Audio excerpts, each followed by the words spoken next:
Life is a painful struggle, but life is also a beautiful struggle. And everyone goes through something.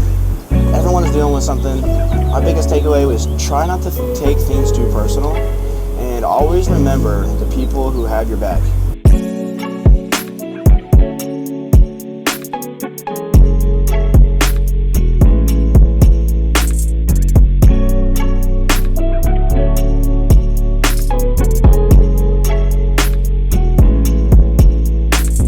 What's up, Maniacs? Today we are here with Tsimms. Tsimms. How old are you? I'm 29. 29 years old. Where are you from? Originally born in South Seattle, a town called Puyallup, but I grew up in Fort Worth for the last 19 years of my life. Nice, okay. Yeah. So, would you say most of the struggle happened in Fort Worth or Seattle? Man, definitely Fort Worth. Seattle was nice and breezy. It was like childhood fun. It was like playing games, playing recess, playing in the cul-de-sac, playing with friends. And then Fort Worth, Texas in general, was more of like adulting at its finest, you know? So we're gonna get straight into it. And on every episode of Maniacs Talk, we talk about the terrors of a person's life, and then we talk about how they overcame it, the good about it, why they need to go through it. So, Tsimms, what's some terrors that you've been through that you'd like to share? Man, one of the first steps, I wouldn't even call it a terror, it's more like a change in direction in life. And one of the first ones was we moved out here because of my grandparents. I grew up, my grandparents were traveling evangelists on all sides, so I was pretty nomadic. I went from Minnesota to Texas, back and forth. By the time I was 27, I lived in like 25 houses. You know, we were always traveling, building churches, building communities, doing what we could. And so when we moved here, one of the first ones is we moved in with my grandparents. And I grew up living with my grandparents, with my cousins, my uncles, close family, tight unit. But the biggest one was we moved here in like 2006, 2005, whenever USC lost to the Longhorns. But in 2009, my grandfather moved away to Birmingham, Alabama. And he was a bishop. He looks like me, but he was a bishop of one of the largest churches in Alabama, and he out of nowhere passed away. Like overnight, he had a stroke, it wasn't good, and the family packed up. We drove to Alabama, and the day we got there, like no one could see him, we couldn't go in to see him. My family kind of left us in the dark on what was happening. I was just like, I have no idea what's going on. And he passed away, and that was the first and like hardest heartbreak I've ever felt in my life. Like that's the first time I remember bawling for like days and like crying. That's the last time I feel like just cried, you know, like wept. And he was a Mayarch. He was established in the community, in our family. He was called a saint. Like his entire life, people looked at him for direction, for hope, for light. He changed people's lives everywhere he went. He gave himself to the community. He gave himself to people. And he was like the biggest idol in my life. And I only had him in my life for a short amount of time. But in that amount of time, he taught me so much of my foundation. He built the foundation of who I am today. I remember sitting there as a kid, we would shoot cruises. We would go get like some donuts from like 7-Eleven, some chocolate milk, and we'd be shooting around driving. And he would just instill me, when I was like a kid, when I was like 6, 5, 7, like before I was even 10, he would be like, man, you're gonna be a leader. You're going to be in the community, you're going to be strong, you're going to do this, you're going to be decisive, you're going to be someone who people look up to. Like, from the beginning, he instilled this foundation in my core that allowed me to become who I was. And so when I lost him, when the family lost him, it was hard for a while, you know? And, like, the family stayed together, but he held it together so well that when he was gone, people kind of, like, lost track of what they really wanted to do. And so, from that, after the years, like, my family separated temporarily right afterwards. So I was like 14, 15 at the time, I believe. And my mom, in the middle of the night, some stuff was happening with my dad and her and just family issues. And in the middle of the night, my uncle flew down from Seattle, and they packed the entire house in 12 hours. Packed it up in U-Haul. My little brother, my little sister, and my mom left. And then I stayed here. And I was with my dad for like a week, and it just wasn't going well. It just wasn't ideal. And so I left, and I ended up moving out. At like 15, was like bouncing around couches, luckily I had a really good friend group, so I usually just stayed at their house and whatnot. So that went on for a few years. It was a hard struggle because I miss my mom, I miss my brother, I miss my little sister and all that, and I caved in eventually. I was like, screw it, I'm packing up too, and I left to Seattle. I only lasted like 6 months. I was like, man, I can't do this. Like, I'm established in my high school, in my community. Like, this is just foreign to me. I don't want to do this. So I actually ended up coming back to Texas. But that was like the first big directional change in my life. Because before that, it seemed like all like hooray and happy moments, and you know, everything seemed like it was perfect. Like there was no worries. And after that, it was more like, oh, this is reality. Like we're living, we're gonna die, and we're gonna lose people that we care about the most. And to lose him in such a dramatic way was just like something that will forever be established in my life. And then even with my other grandfather, unfortunately passed away about 2 weeks ago, and they were like best friends. And so I wasn't even really sad about it. At this point in time, I was more like, I was at peace with it. I felt more bad for like my grandma, for my mom, for the people who really cared about it. But now that they're both gone, I feel like the moment my grandfather passed away, the most recent one, I felt this overwhelming sense of like peace in my life. And I felt like they were both on either one of my shoulders. And I know it's only been 2 weeks, but I've been like changing some things about my life that were pretty bad.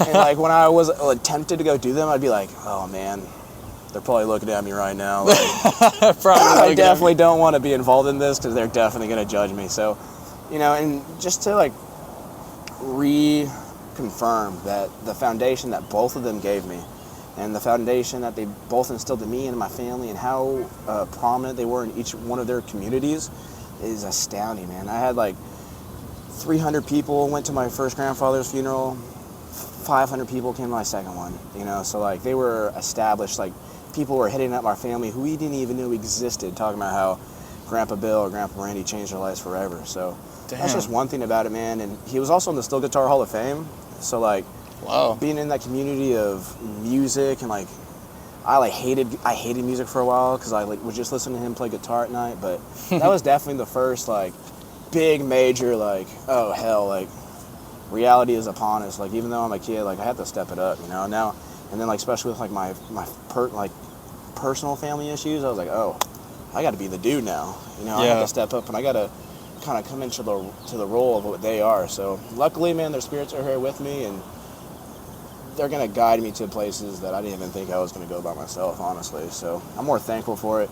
It sucks they're gone, of course, you know, I miss them, but they're here with me at all times, and I'm just going to use their foundation to build a pyramid, you know, to build a castle and to hopefully build an empire. So no, loss is something that's very difficult to deal with. You know, we've all had a loved one, a dog, a puppy, whatever, just leave in our lives, and we just have to learn how to deal with that. Yeah. What are some ways that really helped you? You know, were you like someone who prayed a lot? Were you? I did pray a lot, but it wasn't necessarily for like myself. I would pray for others, and I think one thing that occurs when struggle happens, especially for me, is I'm a giver.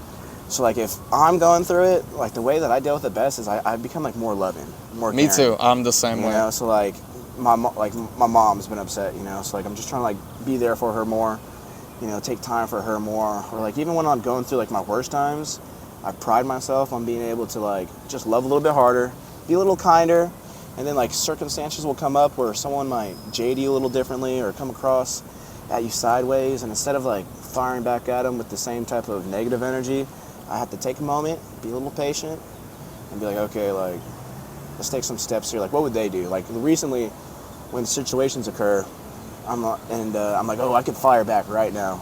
Say something, you know, stoop down to the level. I'm like, man, what would my grandpa do?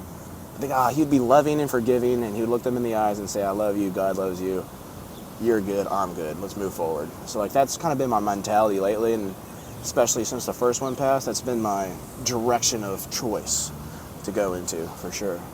So earlier you were talking about being, I can't remember, you said 14 to 16 years old, moving out of the house, crashing on couches. I mean, that alone is a struggle on top of loss. How did you, I'd like to hear more about that story of crashing on couches. So luckily I've just been blessed where I have an incredible group of friends. Like even I have a friend in kindergarten, Brian and Garrett Mann up in Seattle. And they messaged me the other day, and we stayed in contact this whole time. They're probably my longest friends. And he was just like, hey, man, I heard about your grandfather. He was like, I'm going tomorrow. I'm going to go check on your grandma. He's like, she needs anything around the house, I got you. And I'm like, dude, thank you. So, like, my biggest thing is in those times, I really, really, I don't want to say crutch, but I relied on the people around me. Yeah. You know, and like, my dad's always been in my life, and he's an awesome dad, and he's a badass dad, but a lot of other people were dad figures to me. Yeah. Help guide just me build through you it. up. Yeah. Build me up. And so, like, I got in, I was living with my buddy. I had an extra room, you know, I had to start paying rent, got a job, working weekends, went to school, you know, got my first car, kind of just pushed through. But the biggest thing was just relying on the people around me. You know, even like when you go through a heartbreak or something bad happens into your life, I've learned that if you surround yourself with the people who know you the most, like your family, your closest friends, the people who genuinely give a fuck about you, they tend to build you back up. Because in those moments of loss, you're like, dang, like, is it my fault? Am I the issue? Am I the problem, you know? And when you're around them, they make you realize who you are again.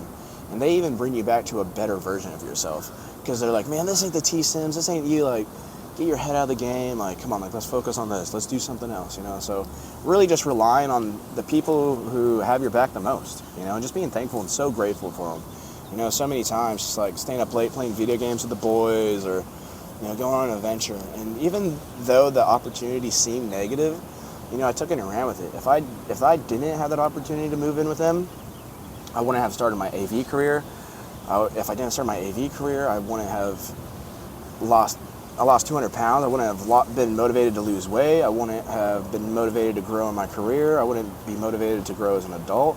So like those opportunities, it sucked in the moment, but without those painful steps you had to go through, I would not be anywhere near where I am right now. And so like, I'm thankful for it. So you feel like you had to go through those? You have to, yeah. I mean, life isn't peachy. Life's a struggle, you know, and if anyone tells you otherwise, they're lying to you. But life is going to be hard. There's going to be times where you want to give up, where you want to just say, I'm done with it, you know? And in those moments, that's where you really have to rely on yourself, but you really have to rely on those people who are checking up on you, who are calling you, and be thankful for those ones. Don't be so upset about the ones who aren't doing it. Be thankful for the ones who are. Because if you are out here to look, you know, what's it say, you know, you spent more time staring at the moon when you could have caught a star or something like that, you know? So it's like just being appreciative for what you have now and what's in front of you rather than what you don't have. And that's hard to do sometimes because as humans, we want the most. We want this, we always want more, yeah. Yeah, we're like, why can't I have this? Why can't I have that? But in reality, I was like, man, I'm thankful. I'm driving this piece of crap car. It drives. My job, it sucks. It pays the bills. You know, like, my living circumstances not ideal? No. Is my health not ideal? No. What can I do about it? I literally have to look myself in the mirror and say, this is who I am right now. And part of my French, but as a man, I had to grab my nuts basically and just say, you know what, like, I just have to move forward. One step at a time, however I get there. There is no timeline. I'm not in competition with anyone else besides myself. And I'm going to take my time with it. And where I get to, I'm going to be satisfied with. And that allows me to sleep very peacefully at night, knowing that every single day, no matter how bad it is I always do my best to put my best foot forward. Mm-hmm. And I make mistakes, and I'll do stupid, wild crap all the time, but I go to bed knowing that at least I tried, and even though I made a couple mistakes, the clock resets when I wake up, you know? Yeah. So that's a big one for me. So I'd like to move into what you're doing nowadays, because that was back then, right? Yeah. What are you doing for yourself nowadays? I see you always rocking the locals only. Always. What's that? Those are my boys. So that actually goes into one of the hardest times of my life. During COVID, I got addicted to drugs, and I was doing terrible things on the regular. And I was working 7 to 7 every day, and outside in the sun, burning my life away. I was doing a lot of pills, and I just wasn't there mentally, you know? And I randomly, it was like God sent, man. I butt dialed one of my friends one day. And then like 2 days later, he called me. I haven't talked to him in months. And he called me up, and I talked to him, and he's like, hey, man, well, I'm actually living in Colorado right now. I'm living in a $1 million mansion on top of a mountain. And he was like, I have a hut in the back. It's like a, you know, an actual hut. It's like isolated, insulated, and it was nice. It wasn't just like a shed. You know? He's like, come out here for a couple weeks and you know, just kind of take some time for yourself, like regather yourself, and we'll see what happens. 2 days later, I packed everything I could up into my little sedan. I hauled butt, bro. Straight to Colorado. To Colorado, my bad. Oh. And so I went to Colorado. I lived in a hut at 9,205 feet. I'm talking up there on top peak mountain. There was like 20 inches of snow. I got snowed in all the time. I was working as like a dairy clerk at a Safeway, which is basically a Kroger out here. And it's all coming back to locals only because the situation there became very toxic. There was guns involved. There was domestic disputes involved. I was in the middle of it. There was one time where I was literally held hostage for like a week because my car was so little I couldn't drive through the snow. And I'm in Colorado, like I'm gonna die. I have a little Toyota sedan, you know, like I'm not making it anywhere. And some situations came up with them, and I basically was held hostage for like 2 days. And the moment I had where I was like, oh, this is my moment of me getting out of here, I ran to the hut, I grabbed that red backpack, and literally I had like 3 pre-rolls, threw some pre-rolls in there, threw some underwear, threw some socks, and I hauled ass back to Texas. I didn't tell anyone I was coming back. Luckily, my parents, were back together, and they're doing good, and I just showed up in the middle of the night. I was there.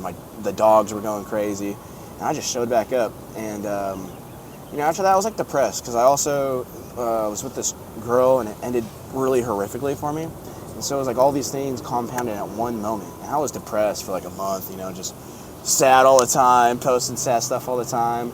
And Mike, locals only, I grew up with them. We all grew up with each other. I've known them for 15 plus years, some of my longest friends. And we celebrate Christmas together. We do like Friendsgiving together every year. Like we're a very, very tight-knit group. And Mike's wife hit me up. She was like, hey, like, are you doing okay? Like, I see all this stuff going on, and I just explained to her what's going down. And she was like, hey, how about you come to dinner with me and Mike, and they have a son. She's like, come to dinner with the family, talk, let's just hang out. Started talking to him. I was like, dude, like, found out how well he was doing, you know, like I always knew how well he was doing.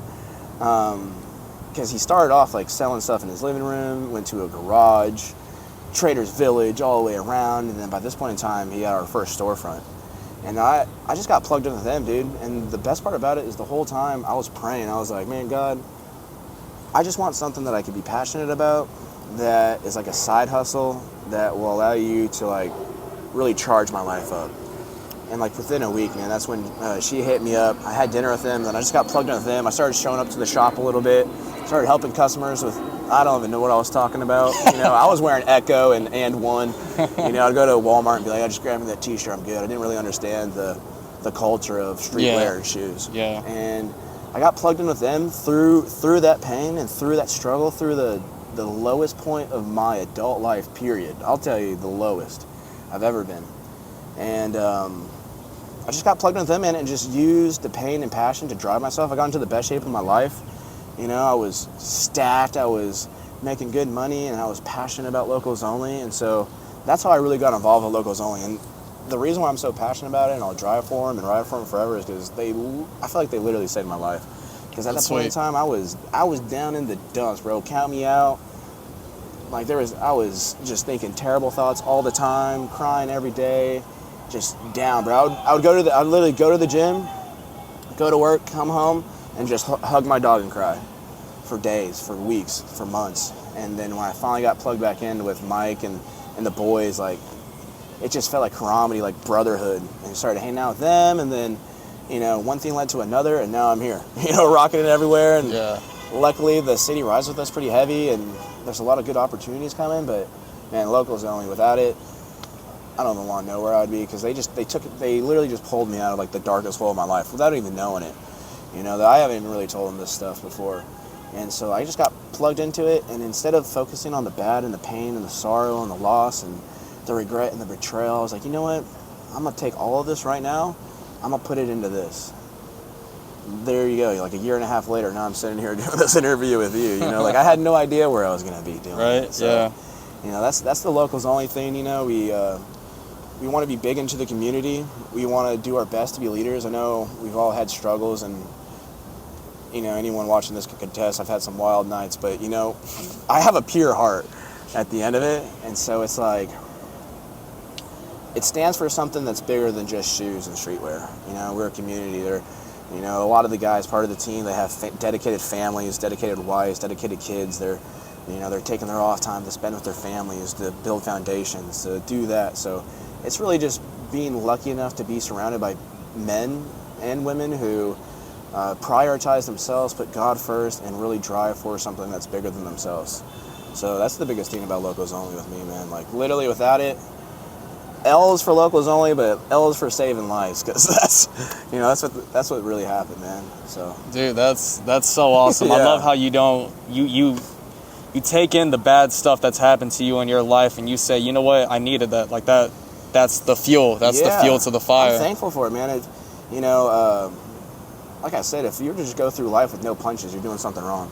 I'm a big believer in, if whatever you're doing in life, if the devil, if the enemy, if the universe, whatever you want it to be, if it's attacking you, that means you're doing something right. You know, that means that I believe that you are destined to be here, and whatever this is that's attacking you wants you to be back down here. And so I take it as like an insult. I'm like, oh yeah, like, you think I can't make it? You think I'm gonna be down? You think I'm gonna stay broken? Like, no, like, watch this. I'm gonna take this.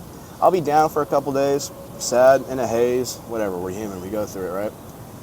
But give me a week, I'm coming back, you know? You're right back. I'm coming right back, better and stronger, with a better perspective, and I won't hold grudges, I'll forgive, and, you know, I'm not gonna be a menace. I don't hold revenge, I don't hold grudges, I don't do any of that stuff, you know? Forgive and move on. Love and cherish those who are around you, really, you know? I want to give you something. Okay. So we're gonna get into that right now. Shoot. We're getting into it now. All right, so Tsimms actually had something for me. I did. Had no idea. And I guess we're trading shirts. We're trading today. We're trading shirts. I got him a Maniacs for Life shirt, and he's got me a Locals Only one. And guys, make sure that y'all are always supporting your people around you. Man, life is so precious and life is so beautiful. Don't be afraid to trade something like this. I'll make a difference. Make a difference. Here you go. Mike's gonna judge me on my folding skills, but it's all good.